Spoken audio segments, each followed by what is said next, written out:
Welcome indeed. We are so glad you are here. My name is Monica King from Innovators Box, and I'm so thrilled to have this time with you. Thank you for joining our panel and conversation. I am so honored to have two wonderful people here where we're going to dive all into it. But first, I do want to take a moment to thank, on behalf of CGLCC, to thank Center for being a silver sponsor for this year's LGBTQ+ Global Business Summit, and our sponsor helped this event come to life. So thank you very much for making this accessible. But that being said, we have so much to dive in. And please, we want to hear from all of you the questions you have, what you want to learn, what you want to entangle, because basically the main theme that I would really like to use this time is for us to talk about the top challenges as leading supplier diversity professionals and leaders and have an honest conversation around it. And how lucky of me, because we have two experts here that I'm able to dive into deep questions. Michelle Albanese from TD Bank, Head of Responsible Sourcing and Supplier Diversity. Michelle, if you can wave and say hello. There's Michelle here. We're so glad she is here. And I also have Leslie Waterbed from Director Supplier Engagement and Development from Kellogg Company.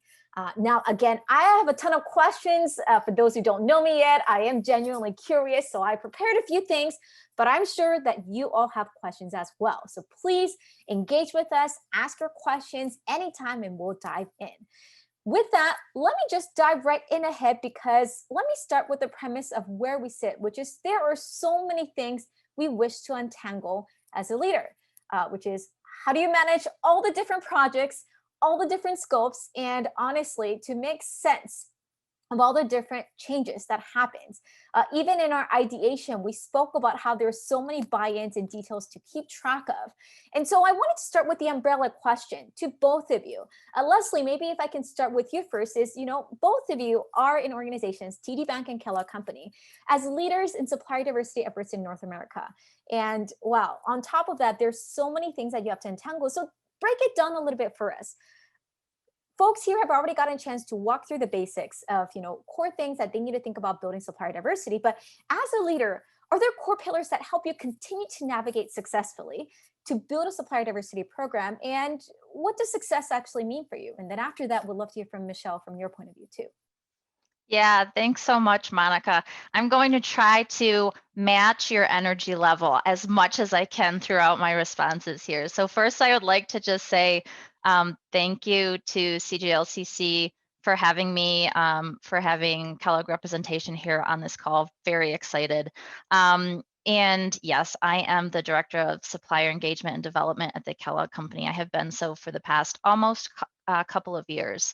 But my previous 14 plus years at the company have actually been in category management. So I was a purchaser. I made sourcing decisions and worked with our contract manufacturing suppliers, of which supplier diversity was a piece, right, of my responsibility.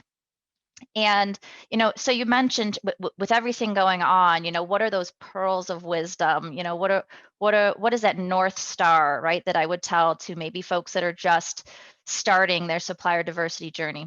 So just a tiny bit more, about me and my experience as a category manager. I was so preoccupied, right, with my cost savings goals, with launching that new product, with the food safety and meeting specs, right? I'm so preoccupied with all of these other goals that very transparently, it is hard for supplier diversity sometimes to compete. So when you're outlaying your program, when you're just in those beginning stages of your journey, I think I would say frame it up in such a way to ensure that supplier diversity doesn't get overshadowed by those other priorities. And we can talk about a few different ways to do that. But I think that's one of the core principles that you need to keep in mind for when you're formulating your cadence of governance and what your goals are going to be and who's going to be involved. It can't get overshadowed, and it's so easy for that to happen within the worlds in which we live in at any corporation, no matter what function you're in. Thank you so much for the reminder that to make it a priority, you have to embed it throughout. And I think that framing is so important. And Michelle, I know that's something that you've been thinking a lot, doing a lot. Tell us a little bit more insights and what helped you be successful, and also in TD Bank, and any strategies that we can all learn from you. Sure, will do. And thanks for having me as well. And it's great to be with a fellow peer like Leslie at Kellogg's. They're doing a lot of amazing work. We're obviously a very different organization. We are a financial services institution. So, and I've been at TD for 8 years, and my background actually is environmental sciences. So I was an environmental scientist before I came to the bank, and didn't think I would end up in procurement nor doing doing this type of work. So it's amazing where you can end up. But I guess I'll just say that for us, I think the supplier diversity, we've been doing it since 2011, but it's really evolved, and I've really learned a lot about navigating in a corporate world and trying to integrate and embed something within a greater strategy. So I would say that when I started, supplier diversity was that missing piece of the pie. When you look at your diversity and inclusion, your whole outlook as an organization of diversity, inclusion, customers, colleagues, communities, that's our 3 C's at TD. And then supply chain is like the missing link. It was like, well, what are we doing in our supply chain, right? And it's part of those other communities, and can be customers, but it's actually, it was always kind of the afterthought, right? And now it's become, I think, way more of a forethought in terms of how do we get diversity in our supply chains? Because for us now, it's evolved. So it's not just the D&I piece, it's now our whole ESG strategy. So for any large corporate right now in today's world, the catchphrase is ESG, environmental, social, governance, right? The S is the social. So for us, it's financial and economic inclusion, and it's tying it into that greater strategy for your organization. Because the only way you're going to get the buy-in, the traction, the resources, the accountability throughout the organization is to have that tied in. And for us, it's ESG now. And again, so the social being the supplier diversity, but the governance being what are the expectations of the executives and of the board, and ESG is being tied into performance. So I find that that's really helping drive a lot of things. So I think just wanted to bring that up as like sort of our directional star right now is the ESG, which is very big, and it's replaced a lot of corporate responsibility. And it's big for the big Fortune 500 companies and the big publicly traded companies, but I think it can apply to any size corporate. Thank you. Yes, Leslie. I was just going to can I spin off of her? Is that okay, Yes, Monica? I don't please, know what yes. I'm allowed to do here on the panel. Okay. Please. So I just heard a couple of things that, Michelle, you were, your experience is in environmental sciences, right? I'm a degreed industrial engineer, right? And here we are leading our supplier diversity programs, right, for our corporations. So it just kind of triggered for me because I think a lot of us, especially when you're starting out, you have a relatively small organization, right? You've got a resource, maybe a couple of resources.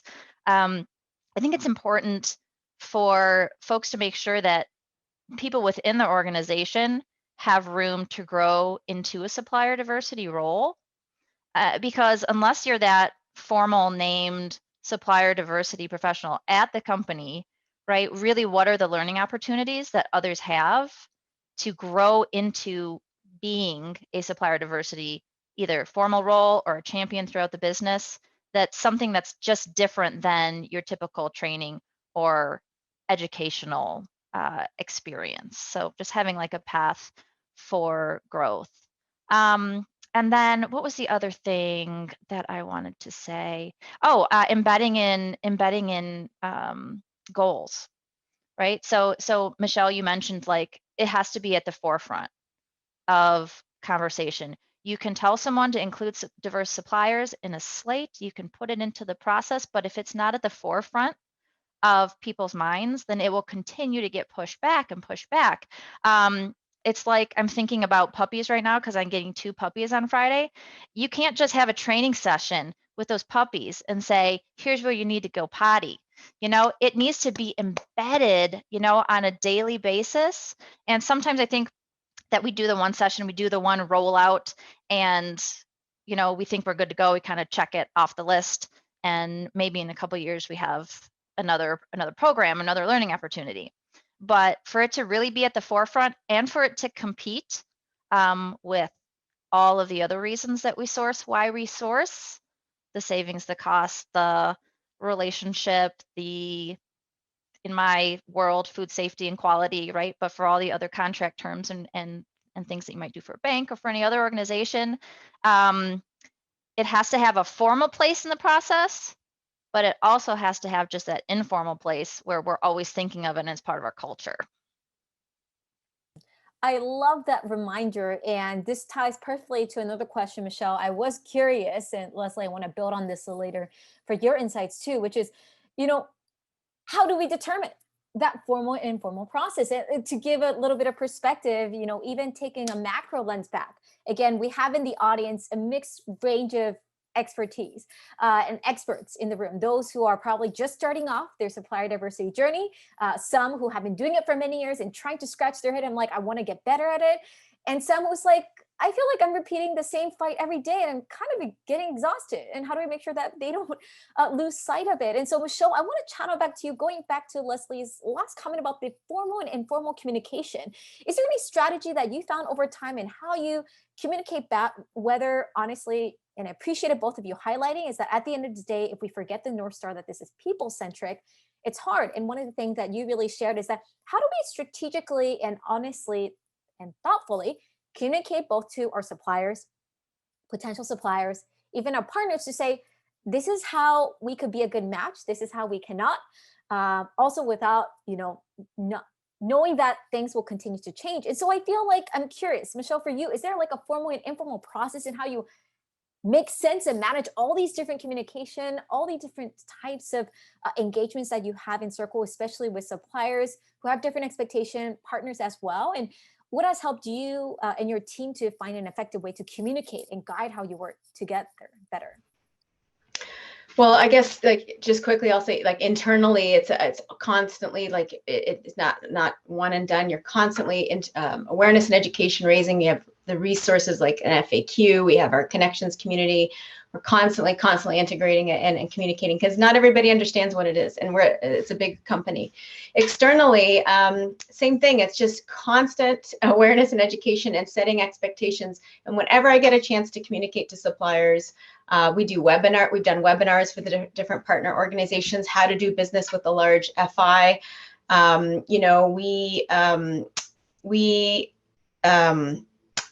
We have like supplier matchmaking, which we're going to be doing tomorrow, right? I try to take those opportunities, especially at the one-on-ones, to give feedback, to let suppliers know, to help them to figure out how do they fit in with our organization, right?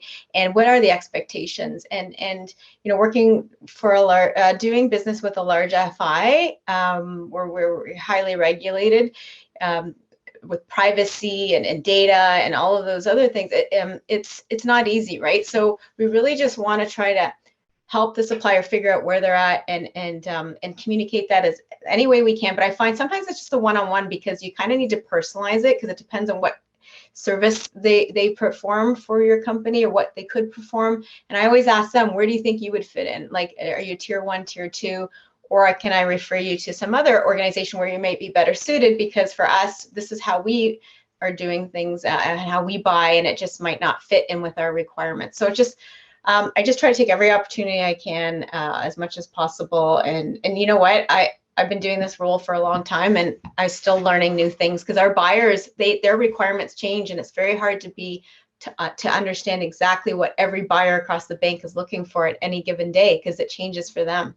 So it's challenging, but it keeps you learning and keeps you on your toes. Do you have any hacks for how you manage your calendar or email inbox? We have our supplier registration portal, which is where we're directing our suppliers, right, to get them there. But to me, I feel like it's it's just having everything comes to me. I'm the central point of the organization, and I understand that. But it's having suppliers being able to register somewhere, but just understanding when we're doing our effects, like we're doing the behind the scenes searches. I think that's the important thing that I want suppliers to know, is we are searching the databases. If you're certified, continue to be certified. We are using that, leveraging that, and it's brought a lot of success. So and keep your telling them, make sure your profile is is correct and easy to find. Like if I'm looking for a particular service, sometimes you can't find, you don't understand their description. So I'm trying to give them that feedback so that they're searchable and we know their capability, and so we can make it easier for them too. But it's not easy to manage. We all have small teams. Those are just some suggestions, but the supplier portal is where they start. But I also try to meet with the ones that I think are a good fit, and try to bring more success to them, right? And a lot of one-on-ones and the supplier roundtables as well. Love that. Thank you, Michelle, very much for sharing all those different insights. And can I say thank you for your honesty, that it's not like there's a magic solution here, folks, use this a simple 3-step toolkit. And no, you're saying that, Monica, let me tell you the longer answer, which is there is no one cookie cutter approach, because this is working with human. We change, they change, the world is changing. So how do we continue to be agile? And Leslie, I know one of the things hence we spoke about as a group is hence like, okay, well, the thing about being a supplier diversity professional is that you're not just worrying about the conversations outside, you got to convince the internal stakeholders. And, Michelle, you've already emphasized that it's always about awareness and education and goes constantly throughout. I'm still curious, how do we do this without getting burnout? But let's start with the first part of the question, Leslie, for you. I mean, as a veteran of Kellogg, you've already hinted a little bit in your introduction how your journey to being a professional in supplier diversity with your expertise came from I didn't know about it and now knowing it, and how that really helped reframing is possible. Tell us a little bit more how that insight permitted you to maybe convince other stakeholders who still like, I'm not really sure how this is important or how to make sense of it. What are convincing strategies that you found to help convincing your other stakeholders that others in the audience can walk away and keep that in mind if they have other internal stakeholders who's like, well, I don't buy in this yet and I don't know how to make use of it. So Leslie, please. Yeah, sure. So I think there's probably 2 different audiences internally to look at. You have your leadership tier, which need to be visibly supportive of any commitments you make as a company and have to have within their performance expectations the commitment to growing diverse suppliers and having particular goals. And then you have the folks that are on the ground doing the purchasing decisions, the procurement activity, or those cross-functional stakeholders within the company that are influencing those decisions, right? And so there are 2 very different tiers of folks. I think what you need to have, what the role of leadership is not just to buy in and have it on your goals, but really have them walking the walk and pushing on strategic sourcing activity. And every milestone that you're in where you're maybe making an award decision, or if it's just an informational piece of the process, part of that dialogue from leaders should be, what diverse suppliers have you looked at? Who was on the slate? What are the challenges to being able to bring diverse suppliers to the table? Are there those that we looked at that are already out of the running, and for what reasons? So winning hearts and minds is, of course, important no matter who the individual is. But to actually get something and drive results across the finish line, you need to have every member of that collaborative decision on board and working towards that same goal. And so having it within performance expectations is one thing. Watching leadership make it a priority in practice is, I think, even more important. I would also say, because I don't know if I'll get another opportunity with a question, so I would say that if you're just looking at just starting, right, your journey, have a supplier diversity resource within your company that is dedicated. I know that can't always happen because of resources, but in thinking of my own company and being a category manager and having to try to juggle, we don't want supplier diversity to lose out. Having a specific dedicated supplier diversity individual, which we do have at Kellogg, it takes all of the competing priorities out of it, right? There is someone that is strategically looking at how we're going to frame our future, how we're going to communicate externally, how we're going to train internally and externally, and try to prepare for the resources that you're going to need as you build the program into the future. I think a lot of us probably have the same story, which is like, we're really lean and we're really thrifty and we're doing everything we can and we're actually getting great results because of it. But what is sustainable? Because the idea is we don't want to stay where we're at. We don't want to maintain the spend and the level of suppliers and the partnership. We want to build, right? And course correct what we've been trying to over so many years. So just a note on that, like really build the expectations up front. If you want to show, if leadership wants to show the commitment, put whatever resources you can behind it and dedicate up front. Thank you for that humble reminder that overnight success is 20 years. So it takes a time, takes effort. And I appreciate that. How do we take the courage to really constantly think from the marathon and the long-term goal? And I feel, Leslie and Michelle, both of your, advice and reminders was, we understand, for those who are all here, again, from the corporate lens, there's so many decisions, so many emails, probably as you're sitting here already, there's probably people pinging you nonstop. But how do you not let that be distracting you from thinking about the end goal? And this part of the reason why I was personally really excited as somebody who does culture and leadership development. And how timely, because there's a question that came from the audience. Kanishka, I'm really excited that you asked this question. And I want to channel back to all of you, and especially Michelle, to have you start answering this, which is his question is, quick question: do you think supplier diversity professionals would have to evolve into ESG professionals in the near future as the lines between the roles would dissolve? And what sets of skill sets would you suggest they develop if that's the case? And how timely is that? Because I think what both of you have already shared, I feel like all of us are probably scribbling notes of different skills and things we want to hone for ourselves, but also for our team. So Michelle, I'm curious, when you hear this question, what comes to mind and what skills come up? I think they're one and the same, and I think yes, ESG is the bigger picture view, and I think that, and one thing we can segue into chatting about is really the fact that supplier diversity is part of what I do, but with supplier engagement, I call it supplier engagement as well. We want to know, because if a supplier is a large publicly traded company, we want to know if they have a supplier diversity program. So we're going into the tier 2. But there's another piece to this, which is the human capital. So as part of the D&I in our supply chain, I also want to know if the supplier we're engaging has, do they have a diversity and inclusion strategy for their company? Do they have targets and goals around who they're hiring?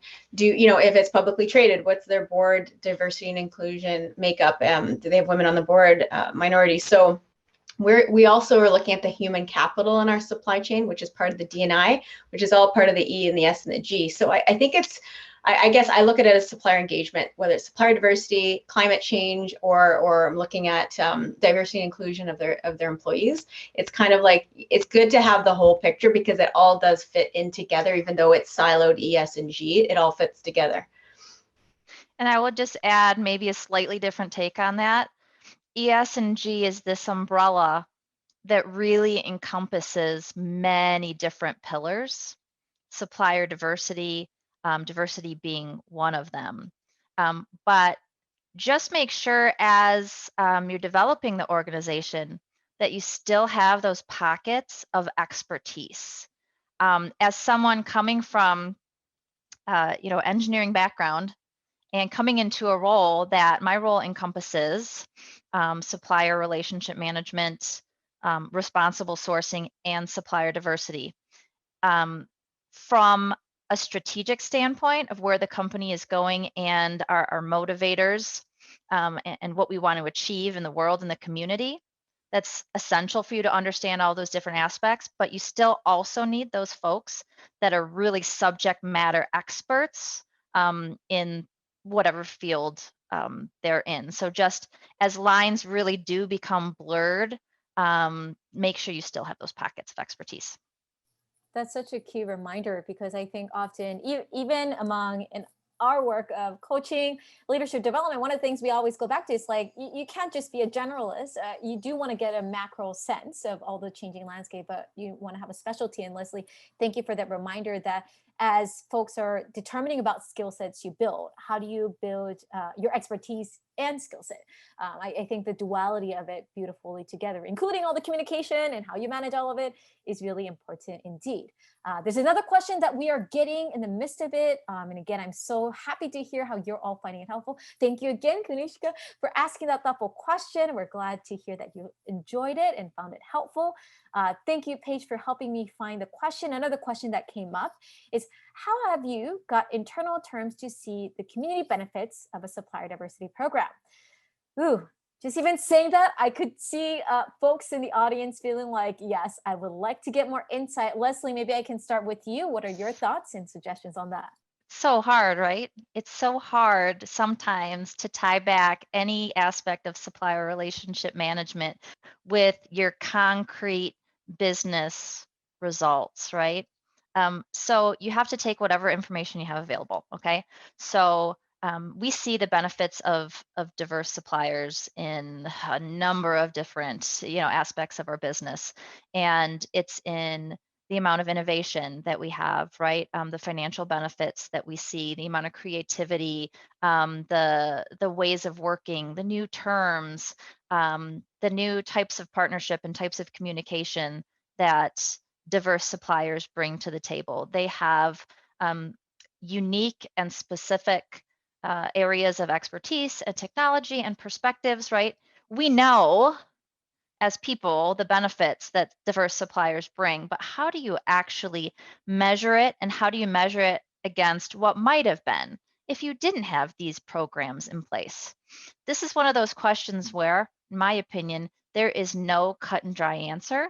So you have to take multiple pieces of the puzzle, right, to show the benefits. You have existing diverse suppliers. Let's take a look at what they do that's special, what they do that our business relies on, what they've done over our partnership, that we've seen that has really benefited, mutually benefited both sides of the partnership. Let's take a look at those success stories, because in every supplier, you're going to be able to find those myriad of benefits, right? And kind of start to put the pieces together. It might have to be additive. You might have to take a look at and say,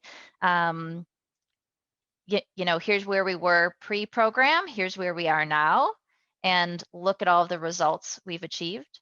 But it's just one of the most difficult tasks. On the flip side of that, looking at the benefit that diverse supplier growth has for our communities, right? The economic impact that we see. There are actually ways and studies that you can have done that take a look at your spend with diverse suppliers and the impact that it has had on communities.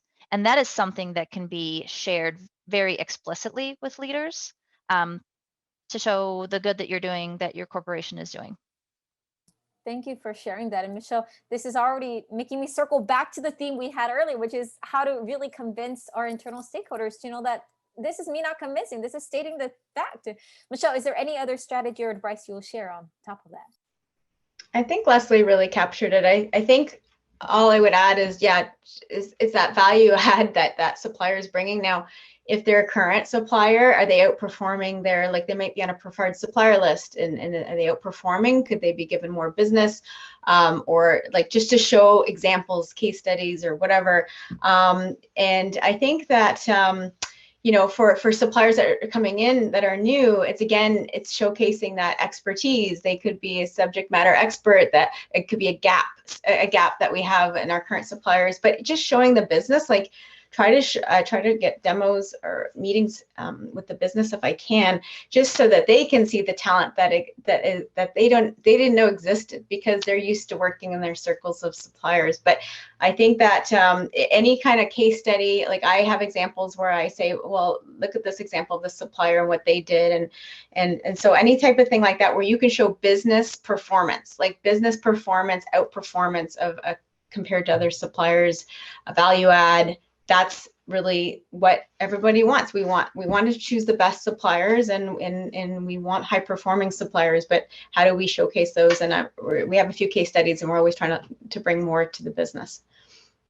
And you really remind me of often what we forget about when we convince other stakeholders who don't see the value yet of how amazing and important this is that maybe they just don't know yet. How do we make it so plain clear that, hey, look how beautiful this is, look how powerful this is, look how obviously empowering it is, not just for our community, but also for organization, our growth, for them. And so thank you for sharing those very tangible examples on where we can take both immediate small steps and questions as well.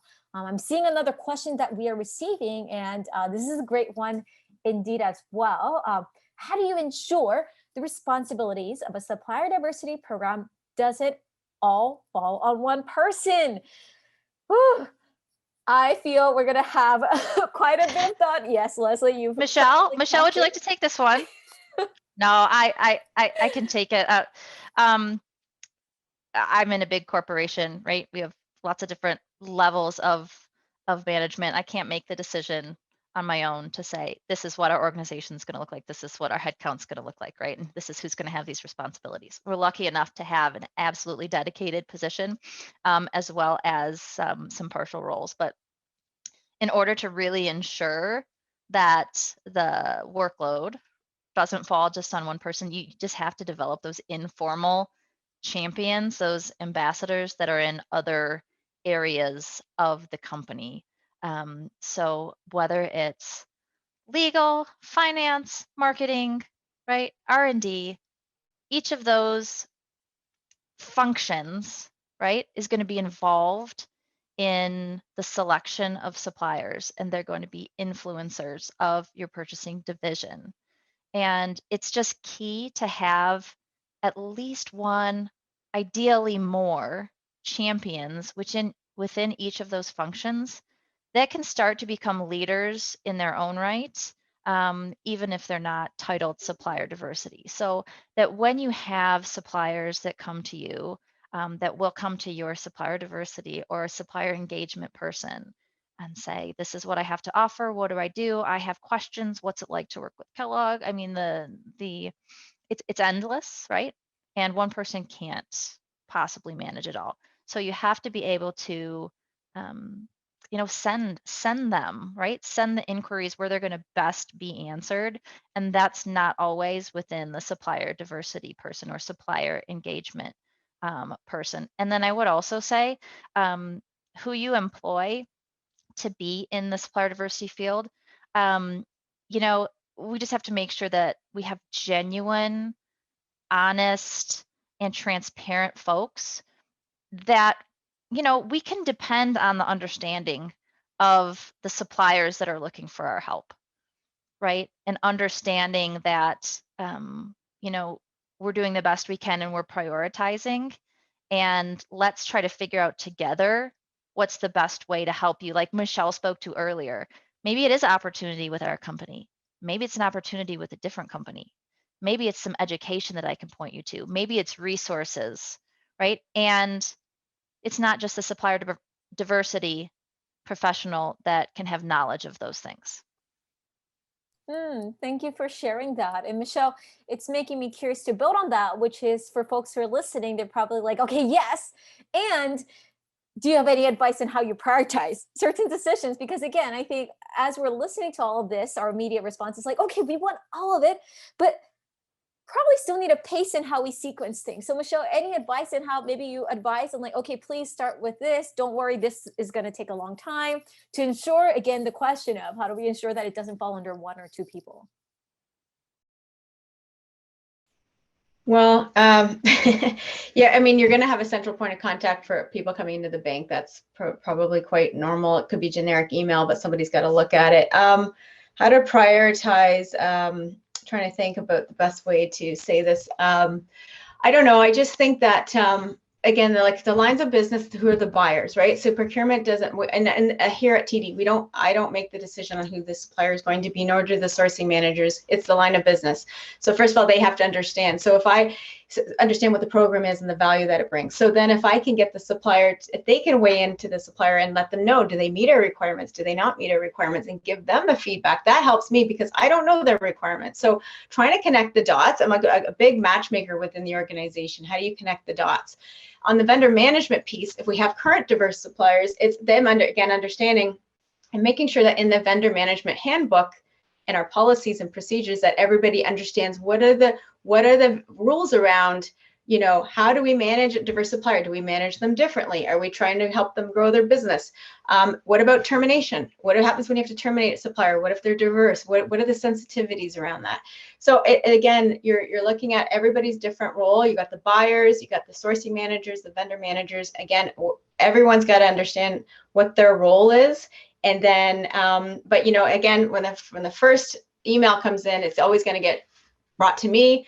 They register, but then how can I connect the dots for them? How can I give them constructive feedback? It's hard. I have a lot of suppliers reaching out, so it's a lot of volume. Always working at getting better at this, but it's just I think stuff like this helps. I think presenting to the different groups, doing panels, doing webinars. We've done the very selective webinars and trying to help the suppliers understand, and then, you know, help. And then internally, we do the same thing. We're always just, unfortunately, there's no easy answer besides education, awareness, and everyone understanding their role and how they fit in with the process. I love that. And I think, you know, piggyback on the wonderful question that we got earlier about the skill sets. I love that both of you organically keep reminding us of all these different skills. And Michelle, you're really hitting hard in that, hey, folks, like, not only do you have to be genuine and transparent, as Leslie said, but you got to make sure you connect the dots. At times, you know, how to think about the process. And I'm really grateful that you reminded that, hey, honestly, there's no one magic formula. You're going to have to figure out what works best for you in each of your different work styles. But the key parts, Michelle, that you really highlighted is that you want to get the information. You want to be able to be the transparent communicator. You need to get all the different data points to be able to communicate back, to be the connecting dot, and say what are the parts that are no versus yes. And believe it or not, with that being said, we're almost close to the end of our conversation. I feel like we only just got started. So I want to circle back and take a step back, which is, I'm sure, again, and I hope many of you are finding this equally invaluable. I'm already writing down more questions as we speak. But for us to really walk away with tangible, more actionable steps, I'm curious for folks here as corporations and leaders, what's at least something that they should absolutely prioritize to really make their supplier diversity program to the next level? And again, the next level for some folks might be that, you know, we've already been doing it for a few years. We want to get even better and be a top leader without being buried. Or maybe for others, it's like we're starting to first identify even having that one person. So again, whatever that stage is there at least one or two tips to kind of summarize and say, this is at least what you got to do? Don't worry, it's going to take a long time, but, you know, really center around that long-term goal. And so Leslie, I'd love to start with you and then Michelle. Yeah, I think no matter what phase you're in of your programming, supplier diversity can have very short-term quick wins, right? So that you can get momentum. Every time that we onboard a new supplier or that we grow with a supplier or select a diverse supplier, whether it's for a $20,000 action or whether it's for a millions of dollars contract, right? That's a win that can be celebrated. So make sure that you embed celebrating success into your internal communications. Going back just a little bit to the question on how do you prioritize? There are definitely categories that are, you have a lot more availability, I'll say, of suppliers, right? So when you're looking at which categories to go after to really try to up and grow your diversity spend, you know, maybe don't look at everything all at one time. Maybe try to go with general and professional services or marketing or things that you know that you'll have suppliers that have the capability and will bring something to your slate. So you really have some you know, discussion that you can have. In the same vein, we know that we have tier 1 and tier 2 supplier diversity programs. Just make sure you bite off, you know, you chew what you can bite off, something like that. Where maybe you do tier 1 first, you get that situated, you get the learnings, and then you can help your suppliers then implement their programs, which would be your tier 2 program. So just sort of look at it not as what am I going to do in the next month, right? Look at it as what am I going to do in the next 5 years? Here's how I'm going to roll it out, because the key is you want this to be sustainable. And that goes for your partnerships and for keeping it at the forefront of people's minds as part of the culture of how you're doing sourcing. Speaking of sustainability, before I circle to Michelle, could you share one tip in how you make this not overwhelm you so that we sustain Leslie as a person and for others to learn about that too? It's okay if it overwhelms you. This is a passion for so many people that get into this field. They know that it's going to have benefits for your company, for your community, for individuals. It's okay if it's overwhelmed. It's okay if it's your life. It's okay if you're always thinking about it, right? Because again, that's actually what we want to see within our company. It's, if you're someone that's really into health, you're really into religion, you're really into education, right? It's what you do, it's what you think about, and I would say it's okay. Every role that we have, supplier diversity or completely different, we're all overwhelmed right now, right? So you just do the best you can, and it's okay. Which ties perfectly, Michelle, to your advice. Anything that we should note to think about the long run? I like the word sustainable. So the program, no matter where you're at, whether you're beginning out, what the corporation that you're at, what is your why? Like what is your why to why you want to do this? And is it like you have customers in the community that are diverse, you have a supply chain that you want to bring innovation to, like figure out your lever. And then I'm really big on this this strategy piece. Fit it into your D&I strategy. There's got to be some D&I strategy at your company, and because to me, it's got to be embedded in that, or it's just not going to get the sustainable traction over time. It may fade out, come up and fade out, but it has to be embedded. It has to be, and you have to find out why your company wants to do it, and what like.